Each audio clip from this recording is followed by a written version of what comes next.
Yo, what's going on YouTube? It's your boy Young Twan. I'm back with another video. In this video, I'm gonna be showing y'all how to make some beats like Jetsonmade. Young Twan.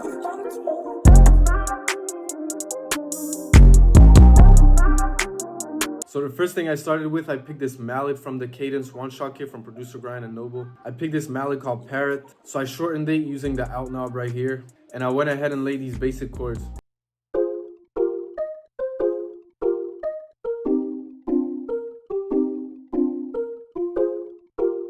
So to that I added some effects. I added a portal with this phase preset. I added a reverb intensity with the vintage preset where I turned the mix down to around 30%. I used this Valhalla Supermassive with the A voice chorus preset. And then this EQ like just to do an automation like later on in the sample. But here's what it sounds like with the effects.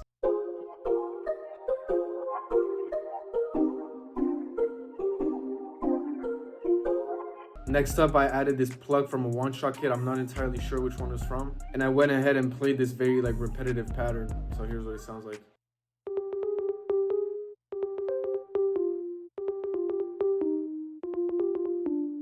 So to that, I added some effects. I added a crystallizer with this doubler preset, a delay tape 201 from Arturia with the faraway preset, and then an EQ just to get rid of some of the highs. So here's what it sounds like.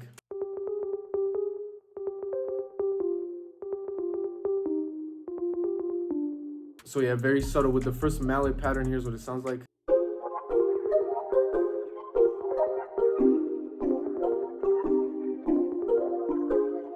So it's a lot more rhythmic and it sits like well in the background. Next up, I added this accent from my upcoming one-shot kit.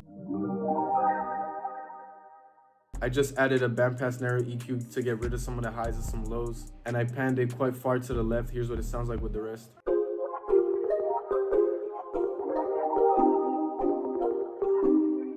Then I got this vocal loop from the Producer Grind Cadence one-shot kit. I pitched it down 300 cents so it fits the key of the sample. And then I added this EQ just to get rid of some of the lows and just some of these frequencies right here. Just so that it sits better in the mix. Here's what it sounds like.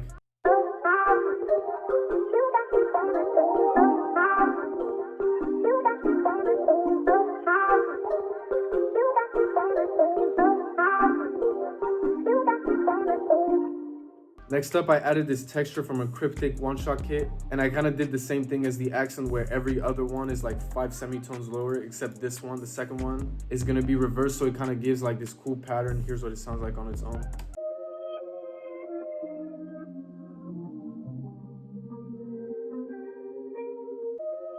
And then finally for the beat part, I added this art from an XY Nothing kit, so it sounds like this with no effects.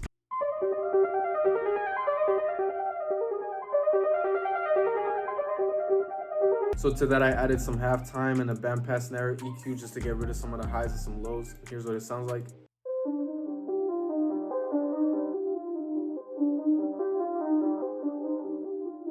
So yeah, that's the B section. It sounds like this.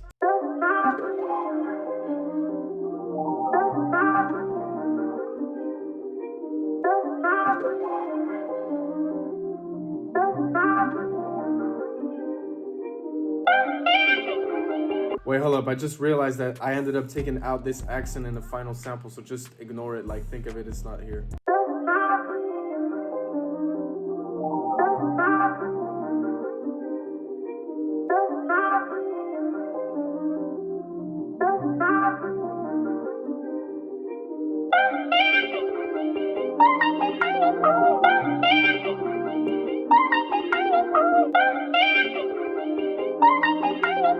And finally for this C part, I ended up taking the mallet pattern, the first mallet pattern, and I pitched it down one whole octave. So in context with the rest of the sample.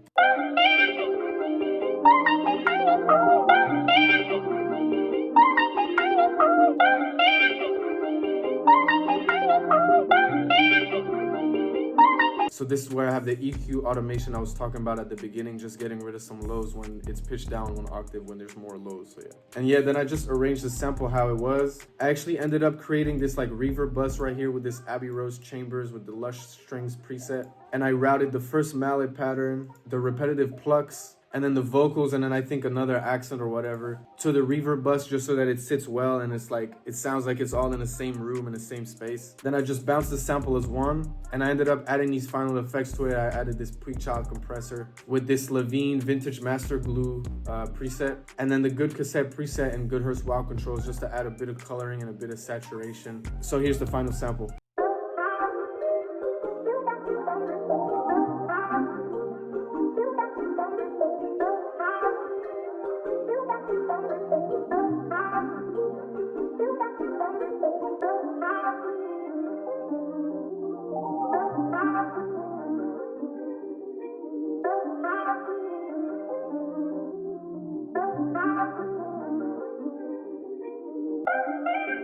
So then I just added some hard drums. Here's the percussion pattern.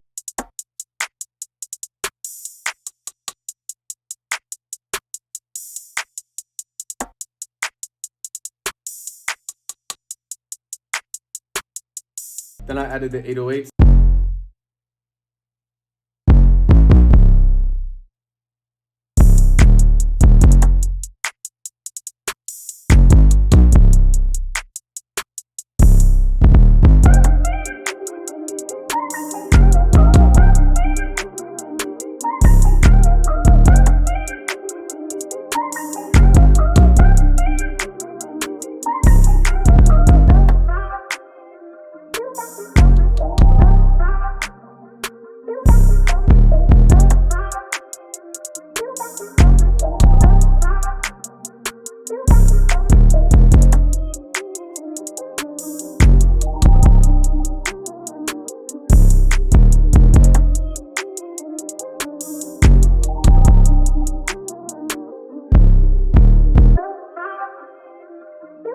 So yeah guys, that's it for this video. I hope you guys enjoyed it. If you did, make sure to leave a like, comment, and subscribe. Let me know what I should do in the next videos. That's it for me today. I hope you guys have a nice day, and I'll see you guys in the next video. Peace out.